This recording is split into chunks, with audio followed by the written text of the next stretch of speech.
Nako, gumagalaw ang aking camera, bumababa dahil maluwag. Bakit kaya?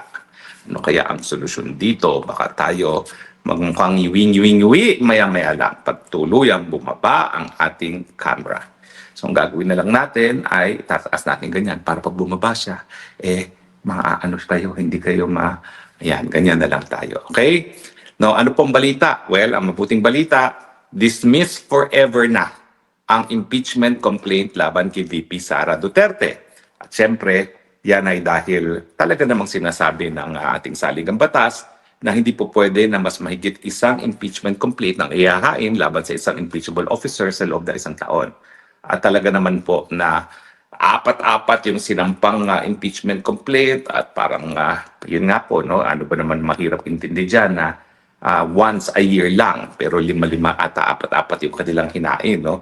At iba pa yung naging basehan ng kanilang pagbutuhan para sa impeachment. So natutuwa naman po ako na hindi nanalo si Inday Sara ho dito. Ang nanalo po yung sambayan ng Pilipino dahil tinaguyod ng Supreme Court yung pagiging pinakamataas na batas ng ating saligang batas. So naghain ng kaso si VP Sara, ang panalo taong bayan. Kasi kapag ang Supreme Court ay nagdesisyon ang tinataguyod ang ating kataas-taasang batas na tinatawag saligang batas, ang panalo ay taong bayang Pilipino. So, incidental po na ang nanalo dyan at hindi na pwedeng ang ituloy yung impeachment complaint with finality ay si VP Sara. Pero tayo mga Pilipino po, tayo talaga ang tinaguyod ng Korte Suprema dahil itinaguyod ng Korte Suprema ang ating saligang batas. No? Now, sinabi ko na naman sa inyo dati na itong si Senior Associate Justice Marvic Leonen at ako ay nagkasama sa UP Faculty of Law. No?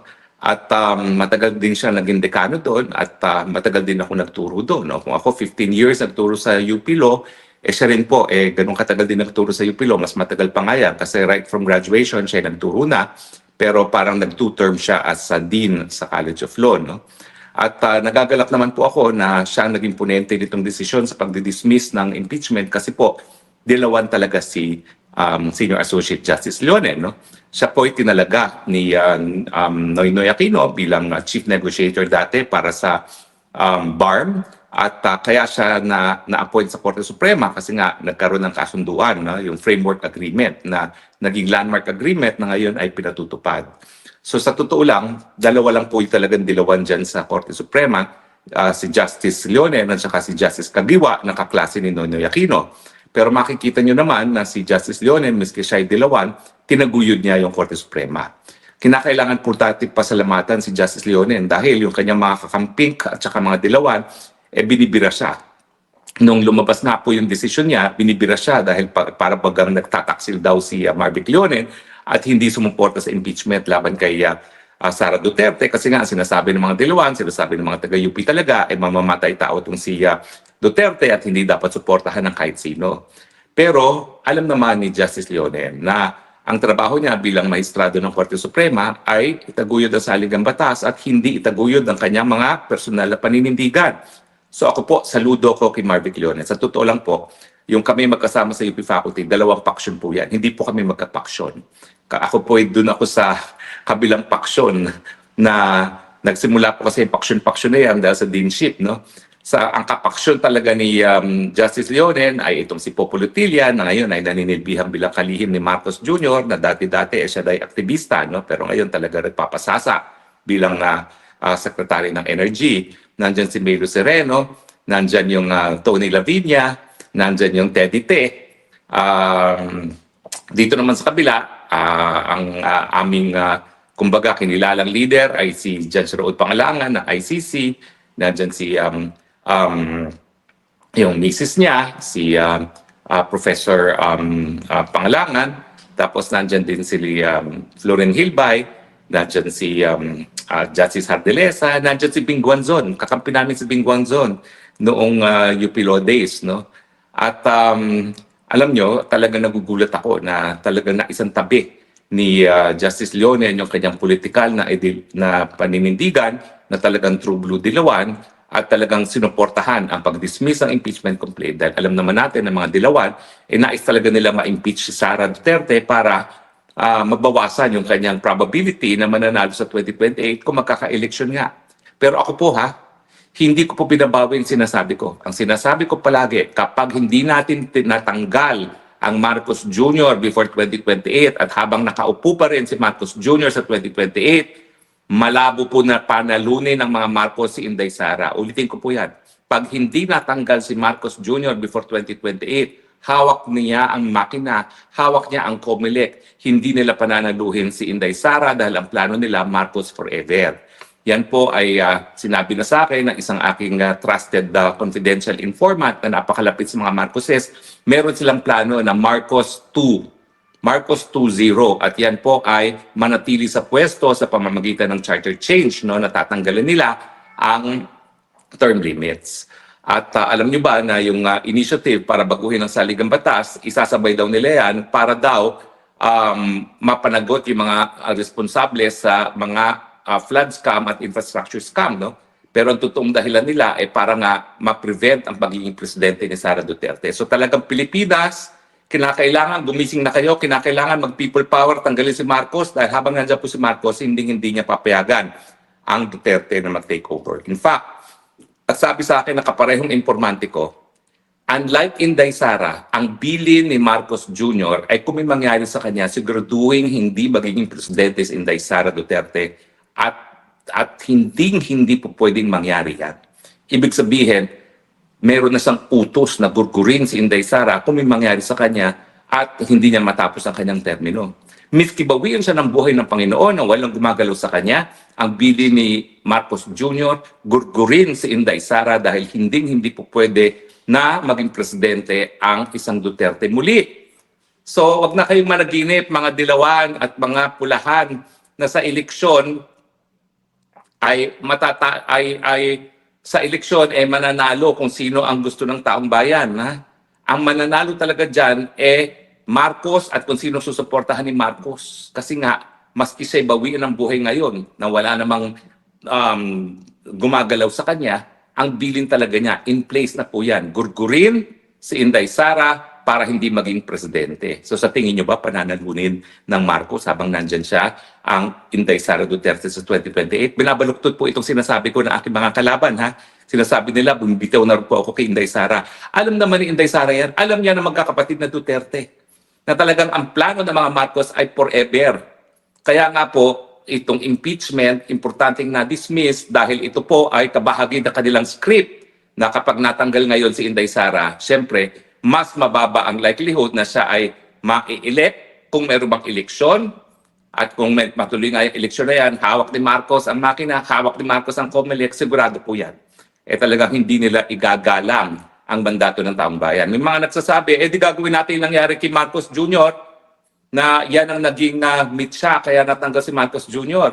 Sa akin naman, bakit pa aantayin na magkaroon ng isang eleksyon na talagang hindi susundin ang mandato ng taong bayan? Ngayon naman, may pagkakataon na tayo dahil talaga namang ayon sa saligang batas, ang people power, ang pinagbabawal ay yung madugong pamamaraan para matanggal ang isang nakaupo sa pwesto. Pero ang mapayapang mga pamamaraan, yan po yung kinikilala ng ating saligang batas kasi kabahagi yan ng ating kasaysayan. At yan nga ang dahilan kung bakit meron tayong Freedom Constitution na 1987 Constitution na itinaguyod ngayon ng ating Korte Suprema.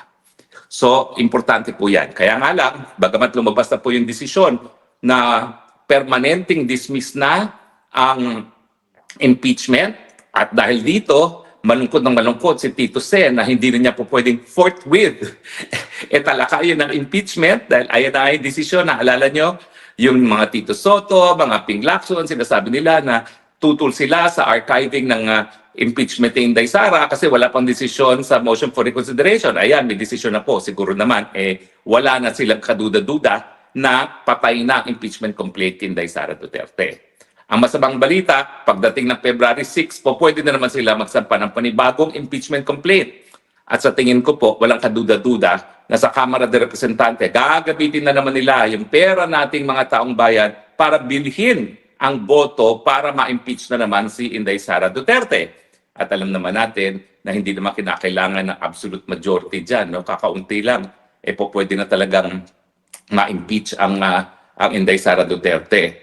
Ang issue na lang dyan, talagang ang mga senador ba ay talagang maninindigan o sila ba ay magpapatakot? Kasi alam nyo, yung kaso na sinampan nila kay Revilla, yung kaso na isasampan nila kay Villanueva, kaso na isasampan nila kay Chisa Escudero, yan sa tingin ko ay para takutin ng mga senador na kapag hindi kayo sumuporta dito sa Malacanang, sa kagustuhan nilang mapatanggal sa pwesto si BP Sara, kayo'y tatanggalin din at ipakukulong. In other words, yung kaso kay Revilla, kaso sa mga ibang senador, yan ay talagang, kumbaga, blackmail ng Malacanang na pag hindi kayo sumuporta sa kagustuhan namin na mapatanggal sa Inday Sara, kayong makakasuhan. At syempre, importante sa kanila na mapatanggal sa Inday Sara dahil ang pangako ka ni Ombudsman Remulla, pakukulong niya si Inday Sara Duterte. At sangayon sa ating saligang batas na walang kaduda-duda na itataguyod muli ng Korte Suprema, hindi po pwedeng kasuhan ng kasong kriminal na may parusang pagtatanggal sa pwesto ang isang impeachable officer hanggang hindi siya natatanggal sa pwesto. Kaya importante sa script ng mga Marcoses na matanggal si Inday Sara Duterte sa isang impeachment trial para sa ganon, siya ay mapakulong na, magkaroon ng disqualification from office at hindi makatakbo para presidente. Kaya kinakailangan meron din tayong plan B. At ang plan B naman, kapag sila ay nagtagumpay, nandiyan naman yung either baste or pulong. No? Pero sa tingin ko, ang kabataan, masusuportahan si Baste kasi idol na kabataan si Baste. So yan lang akala nila.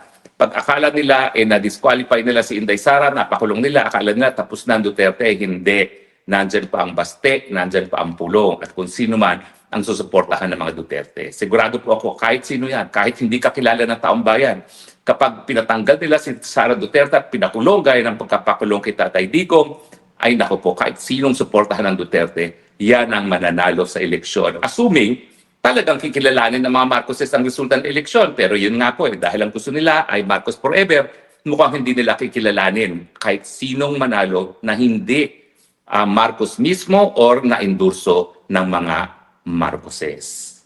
Maiba naman po tayo, no? Ayan na po. Dahil doon sa pag-iinsulto ni Tariela sa pagkatao ng presidente ng China, si President Xi, nagkaroon na po ng talagang sigawan sa panig ng mga senador ng mga Pilipino at ng Chinese Foreign Ministry. Alam po, nalulungkot po ako dito kasi wala namang kwalipikado dyan sa Senado na para makipagbalitaktakan sa larangan ng foreign relations at international law. Karamihan naman na nagsasalita dyan, walang alam sa international law. Kaya nga, dakdak sila ng dakdak, palayasin ng mga Chino, piyaan mo silang umalis, isarado ang kanilang embahada na hindi nila alam kung bakit sa larangan ng international law, anong importansya ng pagkakaroon ng isang embahada. Nagsalita na po ang mga Chino, hindi sila papayag na ang isang kasama nila ay mapaalis dahil na-deklarang persona non grata, dahil aalis silang lahat at isasarado ang embahada. Pero sa larangan ng international law, ano bang importansya ng pagkakaroon ng embahada? Ano importansya na meron tayong ambassador na galing sa isang bansa na nagpadala sa kanya, no, sa ating republika? Well, sa mulat-mula po, ito naman ay sa panahon pa ng mga Greco at mga Roman, yung mga Romans and Greeks, yung mga ancient states pa. Ang pagtatayo ng embahada ay isang mensahe na handa na ang isang bansa na magkaroon ng mabuting relasyon doon sa bansa na pinadadalhan nila ng sugo. Ibig sabihin, yan ay pruweba na gusto nilang magkaroon ng kaugnayan at relasyon na mabuti. Yan pong pagkakaroon ng embahada, yan ay tutulong para magkaroon ng mabuting relasyon at yan din ang magiging instrumento kung paano nga makikisama ang dalawang bansa.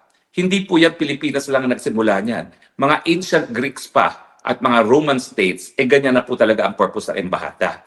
Kapag nagsarado po sila, ibig sabihin yan, ayaw nila magkaroon ng kahit anong relasyon sa bansang yan.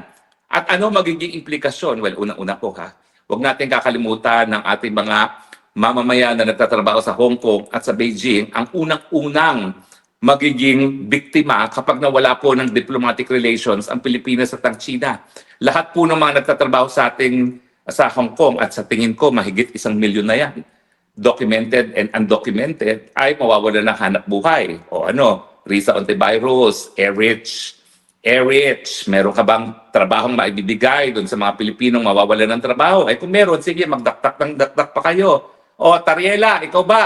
Makapagbibigay ka ba ng trabaho dyan sa mga mawawalan ng trabaho pag nawala ng embahada at nawala ng diplomatic relations sa panig ng Pilipinas at China? Sige, magdadaktak pa kayo kung kayo makakabigay ng ganyang trabaho.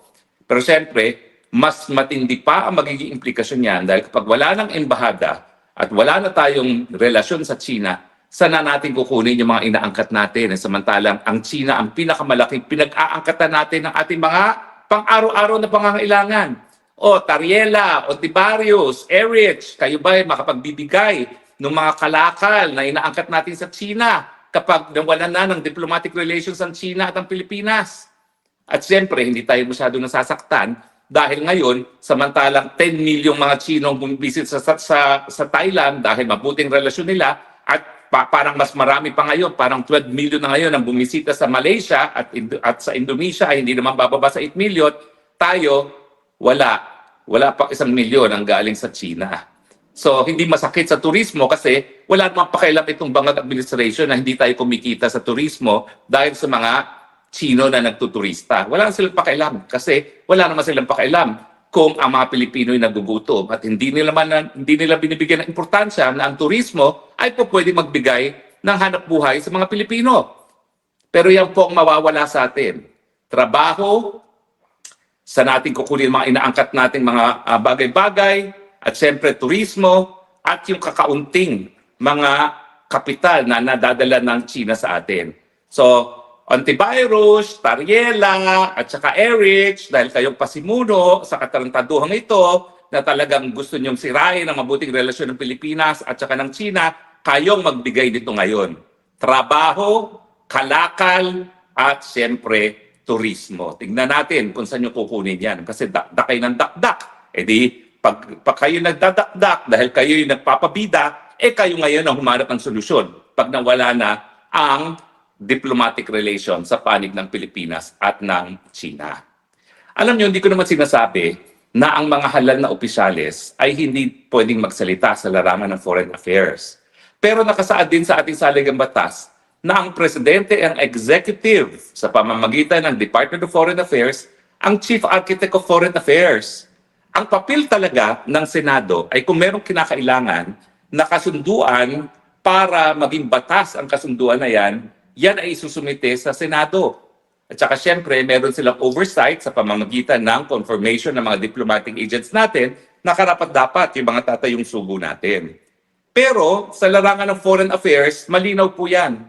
Yan ay sole prerogative. Hindi naman sole prerogative, but the President is the chief architect of foreign relations. Miski si Bangag, tingin ko naman, hindi rin niya nananiisin na magsarado ang embahada ng China. Bakit? Kasi tatay nga niya ang nagsimula muli ng relasyon sa panig ng Pilipinas at ng China. Bakit naman niya isasara yan? Isa yan sa pinagmamalaki niya. Sa katunayan, kaya naging pogo lawyer itong si Liza Araneta Marcos, lahat ng Chinong mga kumpanya na nagpupunta sa Pilipinas, at least bago niya awayin ang China, ay sa kanya nagpupunta. Kaya nga lahat ng pogo na nag-incorporate, alam ko sinasabi talaga na ang pinupuntahan nila ang office ni Liza Araneta Marcos kasi nga, tinatanaw ng utang na loob ng mga Chino kay Marcos Sr.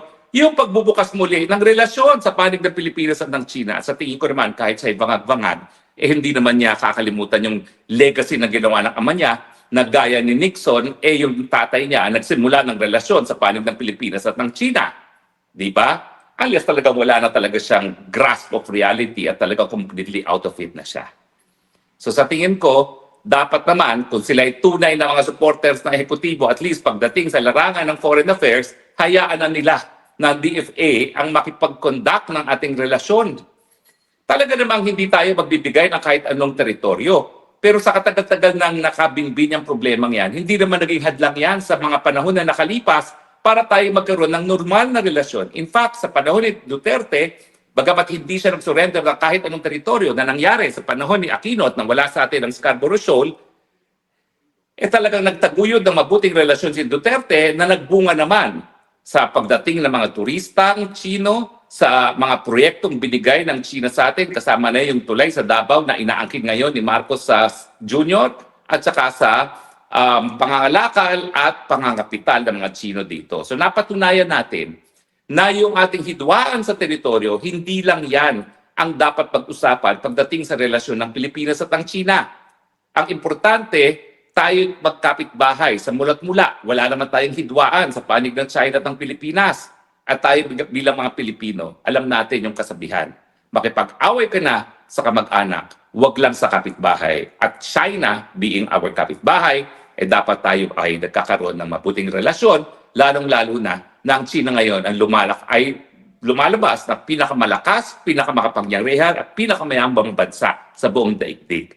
Bakit kaya itong si Erich, si Ontiveros, si Tariela, ayaw makinabang ang mga Pilipino sa kayamanan ng China? Dahil ba kapag Pilipino ay mahirap, nabobola nila, nabibili nila ang boto, kaya ayaw nilang tumaas ang antas ng kabuhayan ng mga Pilipino? Wag naman po. Dapat ang sumatotal ng ating panlabas na relasyon ay mas maraming pagkain sa pagkainan ng Pilipino at yan ay makakamit lamang kung mas pabubutihin natin ang relasyon natin sa pinakamalakas at pinakamayamang bansa ngayon sa daigdig. Yan ay bansang China, ayaw man nating aminin or hindi.